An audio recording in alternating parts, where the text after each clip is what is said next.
What's up, everyone? Welcome to another episode of Real Estate Moguls. My name is Findlay-Shirras, and today we are with the president, listing specialist, and pretty much the rainmaker of the Weir Team, Cameron Weir. Thanks so much for being on the show. Thanks for having me, Grant. So why don't you just let people kind of get to know you for a bit? Why'd you get into real estate, and what do you love about it? I got into real estate about 10 years ago, or I guess 11 years ago now. When I was 17 years old, I used to go I always knew I was a sales guy. And so I would drive an hour to Kitchener, go door to door. And there's just something about the 100% commission from a personal point. I won't lie. Obviously, I think everybody does. You have to be passionate about certain things, but you also have I'm hungry. I like a little cash flow as well. So I just figured what would be the best product to sell, and that is homes. Home wise, it's really cool that people will trust you. That for someone to work with you, you have to be genuine. I also love numbers. Very competitive. The oldest of 4 boys. So it just seemed like the right fit, and I did a whole pile of things before then, and once I did it, I was just like, wow, this is me. For you. Yeah. And what do you say, like, to this day? Has what you loved about the industry changed over time? I think I like that too. I get bored if everything stays the same. Like I couldn't be a 9-to-5 guy for the life of me. Like I'd rather work 12-hour days, and then I like going the opposite route of most people, going against the grind. So. And again, it really keeps you hungry. Every January, you start fresh. You're at zero. So I mean, I like that constant kind of kick in the butt. As far as things changing, that's been consistent like every year. But the changing markets, it was when I started in 2008. It was one of the best times to start because that was when real estate had a huge dip. Yeah. So I worked my butt off, literally. Every single day, every single night, 12-hour days, and I think I made $24,000 my first year, working my butt off. But then the next year, the market picked up a little bit, and things, steadily got better from there. Did you even realize the market was not good? I see, like I just didn't know what was good, what was bad. I just like I always use like analogies, like with teams, like you practice and you do those drills. Yeah. Things might not work out right away, but you continuously do the right things, and then all of a sudden, you're hopefully scoring your hat tricks or what have you. So I know, like, having got to know you, I know, you have a pretty good lifestyle, like, as an agent, and that's sometimes what people struggle with. They struggle with being the top producer and then also having a good lifestyle, and feeling like I can't take a vacation. How have you managed? Like, what are your hacks? What are your things that allow you to manage your business and do that? I think to a fault or what have you, like even in my second year when I was with Royal LePage Johnson Daniel, everyone was kind of looking at me funny because nobody had assistants there. And so I was this young guy, and then all of a sudden I hired an assistant my second year, even though, I was making decent money by that point, but like by no means, I was like, okay, I'm not getting a car, or I'm not getting a nice car this year. I'm going to have an assistant work with me. By taking those steps, it really allowed me to delegate the things that I don't like doing. Like I'm really not an admin type personality, like a disc profile that like you just be like, yeah, he's not going to be good with that. So I would delegate those tasks, which would allow me to have more time to do the things I'm better at, which is getting out with people, putting my head to the grindstone and getting out and getting the sales and that sort of thing. So that assistant gave you that it started from there, and then I met Scott, who's today my business partner and has been for about 7 years, and we're complete like oil and water, which complements each other so much. Where you can call me I wouldn't be the rainmaker without. I guess I was doing really well on my own to start, but working with somebody and I trust Scott 100%, and we're really, really good friends as well. So working together, as far as lifestyle goes, he just got back from vacation, and I'm heading off to Poland this week. So I trust him 100% to run the show, and he does obviously with me as well when we're gone. And we're both very much about lifestyle and culture, like partners. partners, and then we definitely encourage our guys to take the time off as well. So our Weir team, any of our agents at the brokerage as well. How'd you find Scott? Like that's a tough thing. Finding a person, a co-founder, a person to work with, whether you're a startup watching or you're an agent, you want to start a team and stuff like that. That's a very tough thing to do. It's so game changing when it's done right. Horrible when it's not. What are your advice? He was in my building at 33 Charles. That was a building I saw this building. I basically said to myself, I'm going to own this building. So what I did was I cross-marketed with all the local companies. I would constantly go over. I had the Weir stock in the building for about 3 years. And I guess he just started to see a lot of my marketing material, and he ran into me in the elevator. He probably has a different version of the story than I do, but he ran into me in the elevator a couple of times and said, I'm going to get into real estate, and I like your stuff and what you're doing. And I just, right there and then, I was just like, why don't we have a coffee? And I think we would be a good fit. So, and it just kind of started from there. So very organically, actually a lot of the things that we've done. What his superpower is versus yours? Oh, he's got a lot of superpowers. He was a producer with CTV for 15 years, so when it comes to crossing the T's, dotting the I's, he's unreal with that type of stuff. If we, like for example, we throw ideas together. I'm a big idea guy. I'm ready to throw it out the door the minute I come up with it. Then he'll be like, no. Like, so we'll polish it. So he polishes absolutely everything. Like everything you see today would be like 10 levels below if it was just me doing it, right? So like he's just really amazing with branding. Like he's really carried the Weir Team brand out. Social media, he's all over that. And then all the kind of the broker record stuff, the stuff that would just drive me up the wall. He's all over that as well. What is that? So for people who and we'll get more into like you starting your independent brokerage and stuff like that. So now that we're on this, when you think about the roles and responsibilities of him as the broker record and then you, describe those two differences. As a broker of record, there's just a lot of responsibilities. You got a lot of, you got RICO, TREB, and all these boards above you that you have to comply with. Everything has to be done in a very certain manner, and if things are not done in that certain manner, then you can get a slap on the wrist or much more than that, fines and all that stuff. So he has to constantly be controlling, making sure all the paperwork's done properly, anywhere from listing to buying to setting up the actual brokerage itself, paperwork, filing, accounting, like just absolutely everything, all that good stuff. He has to make sure that's always in order, which would, like I said, drive. I wouldn't be opening this brokerage if I didn't have Scott. And then for you, so what would he say about you as to what you do that he couldn't live without? I think it's just the fact that I don't want to say just by the seat of my pants type of thing, but I do constantly. I'm a go-getter. I guess I'm a hunter. Like I like to go out, and I still do enjoy that aspect of just.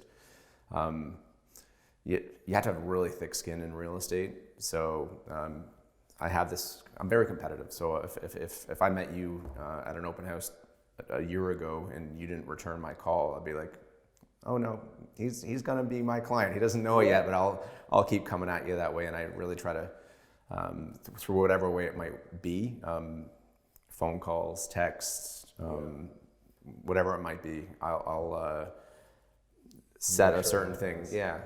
Because that's, I heard that from another team leader. He says one of the challenging things with real estate is it's a very service, consultant, advisor-based business with the client. But then you have to go get the client, and it's tough for people to play both roles. So for you to create teams or partnerships where one person's really good at that, like that seems. Well, Scott will put it like I'm like the cat that likes to play with the ball of string, and once I got the ball of string, that's there you go.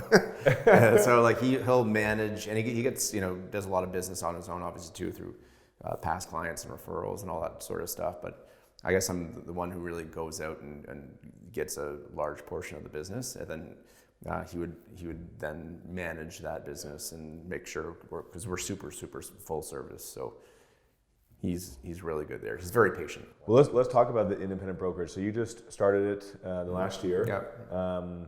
Why? Yeah. So why did you start an independent brokerage? Let's just start with that one. So essentially, we went over from Royal LePage Johnson Daniel to Keller Williams. So it's Scott, myself, and Fuji, who's been with us for about 7 years now as well. So we then started, it was kind of Cameron Weir, but then we then started the Weir Team officially, I think, at Keller Williams, so about 7 years ago. So we kind of just operated as a brokerage inside a brokerage. We liked it because Keller Williams did give us our independence, but as we became, I think for about 7 years in a row, we were the number one team there, which was great. But we found that the services that they provided were, there's 50,000 realtors and they just kind of had their kind of Kool-Aid kind of formula where you go into the brokerage and nothing against, like there's some fantastic realtors there, but there's also, it just seemed like they'd pull in anybody off the street because of a broker or a brokerage that they won't like to admit it, but there's out of the 50,000 agents, 53% do 1 or less transactions a year, 80% do 5 or less transactions a year. So out of those 5 transactions, they just want to get those 5 transactions and take 30% off, Joe Schmo, and they're hoping that he'll just get 3 to 5. So needless to say, you're working with like a lot of unprofessional guys or guys who are doing it part-time and all that sort of stuff. So we decided that enough's enough. We just wanted to surround ourselves with really good agents and wanted to separate ourselves and have that really boutique kind of feel where like we actually are full service to our clients. And have you changed anything with your service?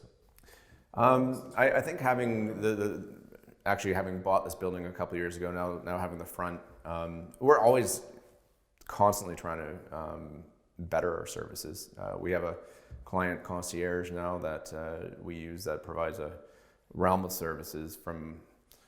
It really depends on the particular seller, but from bringing third-party services in to prepare the home, it usually takes us a couple or a week to 2 weeks to prepare a home from painting to staging to removing declutter to organizing the moving services to you have your cat and you don't know what to do with it to setting something up for the pets or whatever little small thing it might be. We're constantly taking care of that. Oh, you left the lights on, we'll come back and turn those off for you. And also just from the very get-go to the very end, and then even after the close, making sure that it's not like, thanks very much. Because most realtors or most people will find their experience with the realtor as soon as the realtor is cash that check, they're gone. So we really want to make sure that full experience is a super the happy one for the. Why do you think people don't start their own brokerage brand? Like there are some people, and I know there's definitely agents who shouldn't. Yeah. But there's some maybe that should, that maybe if they're listening, you're like, hey, if this is you, you should. If this is you, you shouldn't. And big picture, why do you think people don't? I think brand recognition is one. People need to trust a brand. So we had been planning on opening our own brokerage for quite some time. And I guess what you'd say, have farmed out areas E1, E2, E3, C8. If we were to open this brokerage in Mississauga, for example, people wouldn't know the Weir Team from anybody. But because we've been branding it here for so long, it really gave us the foothold. Again, with the Keller Williams, they allowed us to do our own thing. So people would be like, oh, you're not your own brokerage? From years back, they would be like, well, our license is parked with Keller Williams, but we're the Weir Team brand. Yeah. So now essentially we're the Weir Team brand under the Weir Team brokerage. So for us, it was an easy transition. Now for someone going from a Remax, a Royal LePage, or what have you, going into a listing presentation, if you're the Smith team that comes out, it has the Smith Team brokerage, and you don't really already have a recognized brand, that particular seller you're going to is interviewing a Remax guy, a Royal LePage guy, and yourself. might not quite have that. It's his house, right? Like it's his biggest asset he has. So I think it's just the public trusting. And it's that personal brand. So so that kind of makes sense. Is if you don't have a good personal brand in the area that you want to do business in, it'll be harder for you to make that leap. Yeah, absolutely. But if you do, it'll be a whole lot easier because people probably already think of you as your own person anyways. So I still see some people who have really big personal brands who are very successful who still stay with the big brokerage. Why do you think that is? Again, I'm very fortunate with Scott. A lot of these, again, I'm talking about the disc profiles where there's a colored profile, but essentially some people are just very good, again, at crossing the T's, dotting the I's, and taking that realm where most guys who are salespeople... Broker dating. They are a strong D or I, which basically means like you're influential, social, and kind of driven. But when it comes to the back end and doing all the C stuff, like we hate that. So like I said, I would not even think about I'd hire a broker record. I wonder if there's a startup out there because there's in startup land. There's actually lots of websites that pair up developers and business developers because they need the tech person and then the salesperson need to come together, and it's a huge problem that I either am a good salesperson, I don't know how to meet a developer, I'm a developer and I don't know how to meet a salesperson. So they've created founder dating websites. Yeah, that makes sense. And I wonder if there is one for real estate because that kind of makes that really does make sense. I mean, it's pretty complex. It's also the trust issue with like. If I didn't have Scott to have a broker of record and to have the amounts of money and deals and things that could go wrong with somebody who you don't fully trust, I think you really have to trust who you're working with because they can really send things southwards pretty quickly. What about, people, the one time I've heard this over and over again, like, oh no, you don't want to start an independent brokerage, the liability is just too great. And I'm like, well, I don't get that. Because to me, that's just a monthly expense. So there's the liability, but there's also just like the constant, like there's just a lot like more to do. Yeah, of things going on, and not to mention the initial investment of. I like I said, I was a brokerage within a brokerage before, so we had a lot of expenses. We were already paying an admin. We have Base, which is one of our CRMs. We have. Bomb, which is another thing we have, and then not to mention there's all the showtime. Like there's just you add up the costs at the end of the day, and you kind of say, wow, you need a certain amount of really good agents to come in and you already had, and so you're saying you had already been making those investments. Yep. So wasn't that again big of a leap? It wasn't that big of a leap, and also under the brokerage, you can call in and say. Let's just say you started with Keller Williams and you want to go into Leslieville. You could say, hey, we're one of the top 3 teams in Leslie, or not one of the top 3. We've done a ton of sales. Oh, great, come on into our house and do a listing presentation. Meanwhile, they're using our statistics because it's the Weir Team at Keller Williams, right? Because I parked our license. So it was kind of like working against us, and we're paying certain percent, like anywhere from 10 to 30%. At the end of the day, a brokerage is going to take $25,000 from you. And then off the end of it, if you're under a team, I think it's 13,000 plus, royalties and all the other kind of crap they throw at you. So it was for me, it was just like, we're already doing our own thing. And again, these guys, like, there's some great agents there, and they have some really good training programs, especially if you're a beginning agent. But a lot of it's like very much they throw a wide net. At a solution, and it's very numbers. It's just really not personal, and again, it's just really like that's why there are 50,000 realtors, and the numbers are like they are. So if you look in any farming area, you'll see there's really only like a handful of top agents that I would recommend to use. And that's where we've been for. Any surprises that you didn't expect when starting a brokerage? Well, we purchased this building 2 years ago, so when it was time to start the renos, we did a complete gut job on this place. And I guess it wasn't a huge surprise, but the cost of the actual, getting things done, I mean, I guess you could open up a brokerage easily and just Rent have out, it lease set the and just space. lease the space. But we own the building, so the build out of this place took about 6 months longer Why'd you own it? than anticipated. Why'd you want to own it? Just because it's a good investment? Oh yeah, fantastic investment. And it was, so it was, Yeah. it was a good real estate investment. Yeah. It wasn't like, did it have any other impact on the business, do you think? Oh well, just having the negative impact was the fact that we're trying to retain the agents we had. Meanwhile, we're just in this dusty kind of crappy setting for about 3 to 6 months, and moods are starting to change a little bit because they haven't seen the finished product. We can't really recruit people while we're in this stage. So I won't lie, those 3 to 6 months were super hard to stay positive, stay motivated, and then you're dealing with 25 different tradesmen, and people are screwing up left and right. At the end of the day, I mean, it turned out great, but stress. It was very stressful. So, Okay. What have been some of the like when you think about your career, start to finish? Yeah.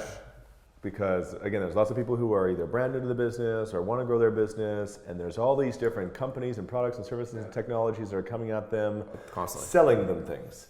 What are some of the worst investments you ever made, whether it be people, like the role that was just like, that was really stupid, or technologies and software that you didn't like, or like services that were just... I've definitely, I'm one where Scott will sit back and be like, look at this. I've already given my credit card number over, and it's like, there's no real solution. And sometimes I'm like, oh, well, this is gonna work. So I definitely spent thousands and thousands and thousands on leads that turned out just to be, so we'd spend months mining these things, and it was just such a waste of time. Are there any particular sources that were bad and some that actually were kind of good? None of them were good. Like these things were just, if someone fills out something at a shopping mall or somehow, I don't know, Google track, they're just so dead. Like it was just, and it's such a waste of time because opportunity cost. We could have, open houses, people coming in off the website, just, there's, as much as things are changing on the social media front, like just hard work and building trust and getting in front of people, there's nothing better than that. So for example, with the bomb now, like that's an investment that I made, but it's not some kind of magical thing. It's just, well, are you going to get a better response from an email, or can you at least put a face to your email and have people open that up? So that's something people are still having to do that every single day. You still have to be consistently using that type of work. The thumbnail where you say hi. Yeah, we have that over there. Yeah, that's good. Yeah, That's good. Yeah, so we're trying to get people to click on that. What other services or tools or advertising technology just has not been, and like what are some of the red flags you now look for because you've been burned in the past? So that's another thing that, again, not to throw Keller Williams under the bus, but all their CRM stuff, all the stuff that I was paying monthly for, all these extras, I really found they didn't integrate very well with what we wanted to do. It's just kind of like on a big platform, and just didn't, you couldn't maneuver around like we wanted to. So I would definitely say that was FOMO around what they've recently come out with? Any start with? Fear of missing out with the new stuff, like the Kelly, the cloud, the AI, all that stuff. I think they're always implementing some of that stuff, but I'm not. I think Keller Williams is great, but you really like, especially as a boutique person or being one of those top 5 agents. I think if you talk to most of them, they're very focused and don't have the huge net kind of approach. So that's where. Now, what about some of the best things? Some of the best things you're invested in that were totally game changer for your business. It could be people, could be roles, could be certain technologies that just totally helped, or services that just your clients, like now every single client gets this because it's so awesome. I think one of the most important things, and I still have to, I don't want to use the word babysit, but I still have to overlook my own, all the agents in the brokerage for doing this, is a CRM. So you definitely need a CRM, and there are several really good ones. Just so happened that we still are using one called Base. So that basically integrates everybody. Everybody can see what's going on. if there's 8 listings, everybody can look into it, and if someone has to set up a lockbox on a particular open house, they can quickly go to their phone or the computer and know what that lockbox code is, so they don't have to call in and waste time. And also, whatever notes on that particular home, it's shared between the entire brokerage. And then the biggest thing I think with that is setting tasks and doing, this is the practice, the hard work. Every single day you have to put a couple hours in and follow up with your open house people, follow up with your sphere of influence, follow up with whatever it might be, but constantly being proactive. And the minute, if you were to, again, come to my open house, and if I don't put a task beside your name, and there's 8,000 people in that database, I'm probably running into your name 6 months later because I haven't done it accordingly, or if people are scrambling all over and have paperwork all over the place and don't have a proper CRM, I'm going to call you up and you're going to say, I just bought a house with one of those 4 other agents you're talking about. And then that's the point. You can only kick yourself. But it really helps you get organized and kind of measure if you're a 3-month guy or a year out or what have you. It helps you you have to really start getting those programs together. Yeah. What are some of your favorite follow-up tactics to close a relationship, to make sure that relationship becomes a client down the road? One thing we've always done, and we'll continue to try to obviously get better at, is just FaceTime. I think it's really important. FaceTime, community time, charities, giving back. Like at the end of the day, yes, we do want to obviously get the next deal and all that other good stuff, but I really do believe in kind of the universe and energy and all that stuff. And you simply put it out there, it'll come back to you. So I think we're going to have a hockey shootout type thing, and wine pairings and all that fun stuff, and really just, again, giving back. I'm a huge squash player, so I've been sponsoring squash for 8 years, and it wasn't a matter of I'll sponsor this if you list with me. And nothing really happened for the first year, but now if I look at some of the sources I have, like a huge amount of my clients are squash players. Because it's just giving back to the community and just being genuine. Like, people can read 100% through. Like, if I'm saying, hey, I just sponsored this, and let everybody know it's the Weir charity, it's like, well, it's pretty evident what you're trying to do. But if you're just genuinely just helping out the neighborhood or like the neighborhood or want to better, we're going to be working with an organization for music in the community, doing some events there, having fun with it too, just getting in front of people, doing events. What's been your most favorite memorable event that you've done, or for the community? Well, it was pretty old, or stuff in the community. It was pretty old school, but like when we did do the Weir stock, like at 33 Charles, that was like my little baby that we started that music event. I'm sure. And I think you probably caught on that I used to, when I was as a kid, it was weirdo, like, whoa, weird, Cameron Weird. So I've gone to the better, and then had like Weir stock, Weir sold, Weir bought. And so we also had Weir of Fortune. So we would spin this wheel, and like everybody in the building was like, I think there were 419 people in that building. So they were all invited down, and I think we gave away some iPhones, and had like the Wish, who was a neighboring restaurant. They were catering everybody, because we kind of worked a deal there, and lots of drinks, and it was just, everybody was just having a party, and we did that year after year. And what's your pitch? Because running events, some agents would like to do, it sounds amazing, but they're like, I don't know how to do it, and I look at all these expenses. What's the conversation you have with local businesses to get them to help subsidize or contribute? Well, I think we do about 10,000 flyers a month, at least. Mm-hmm. And again, we've been branding ourselves in these particular neighborhoods for 8 years or 9 years now. So I think most would have heard of our team, and we have a pretty good reputation. So I think by pairing themselves with us, it's pairing themselves with one of the top realtors in the area who has a good reputation, and that's only going to be better for their brand and expose their brand that much further. So I would go along those sort of lines. Yeah. All right, so I got some lightning round rapid fire questions. So you just got to go with your gut. Whatever comes out, all right, comes out. What's the number one reason why agents fail? Lazy. What is your best advice to a new realtor to get a client in their first 30 days? What should they do? Thick skin.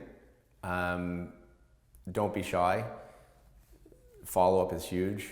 Rather than doing a phone call, like you have to picture if someone's going to an open house, you've got to picture how many other open houses have they went to. If there's 10 other agents that are going to be responding to them, how do you differentiate yourself? So that being said, most people send out one email. I'm not saying to like bombard them, but item value, follow up like at least 3 or 4 times that week, and really get your name to like separate yourselves from them. Follow up and don't worry about no's and rejection. And just even if someone doesn't respond, it's one of the best things I heard recently. Even if someone doesn't respond to an email or a text or to a Facebook post, it doesn't mean it didn't work. Yeah.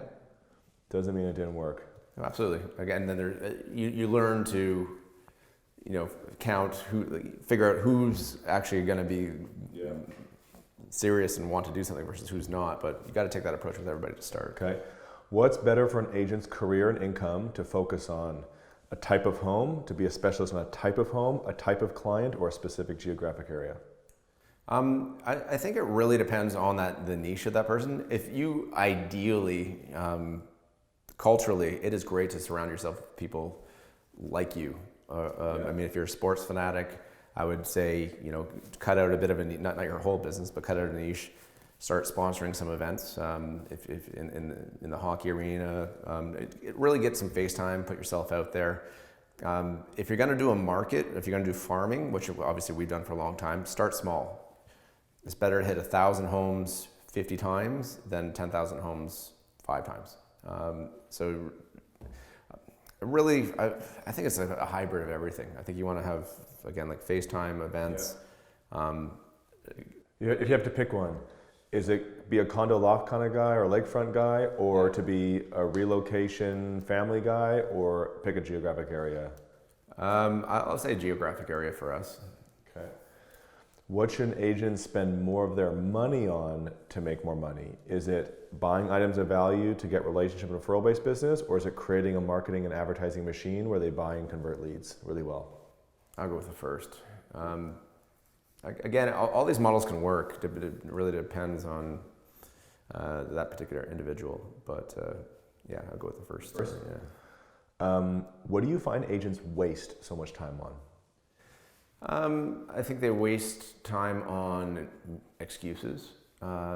If you want to get out and door knock, or if you want to get out and do an open house or a particular marketing piece, for example, like this video, I could say, well, I didn't quite get my hair done right, or I didn't do it. It's like, you know what, just do it. Like the Nike trade, just get out and do it. Stop making excuses.